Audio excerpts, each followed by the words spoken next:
Hi, sports viewers. Welcome back to another Asia Cup Fact. This is part 10. இன்னைக்கான Asia cup fact T20 version of Asia கப்பில் best economy வச்சிருக்கக்கூடிய பவுலர்கள். முதல் இடத்துல இருக்கிறவர் ஹர்பஜன் சிங்.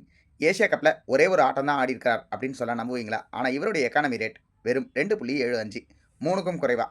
அடுத்து இருக்கிற வீரர் தனஞ்சய டெசல்வா ஃப்ரம் ஸ்ரீலங்கா. இவருடைய எக்கானமி ரேட் 4.4.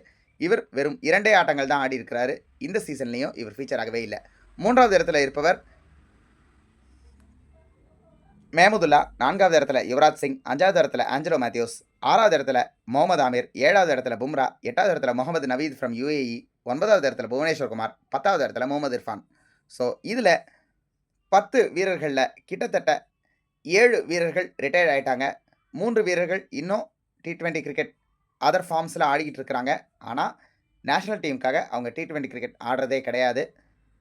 அதுலேயும் பும்ரா மட்டும்தான் இந்த சீசன் ஆஃப் ஏஷியா கப்பில் ஃபீச்சர் ஆக போகிறாரு. அவர் தொடர்ச்சியாக இந்த சீசனில் அவருடைய எக்கானமி ரேட்டை இன்னும் பெட்டர் ஆக்குவாரா அப்படின்றத நம்ம பொறுத்து தான் பார்க்கணும். ஸோ இது மாதிரி நிறையா ஏஷியா கப் ஃபேக்ட்ஸை தொடர்ச்சியாக கொடுக்க இருக்கிறோம். அது இல்லாமல் சில டீம் ரிவ்யூஸை இடையில கொடுக்க இருக்கிறோம். மேட்சஸ் தொடங்கின பிறகு மேட்சஸ் தொடர்பான விஷயங்களையும் அப்பப்போது பேச இருக்கிறோம். தொடர்ந்து ஸ்போர்ட்ஸ் ரவுண்ட் சேனலுக்கு சப்ஸ்கிரைப் பண்ணுங்கள், ஆதரவு கொடுங்க. நன்றி, வணக்கம்.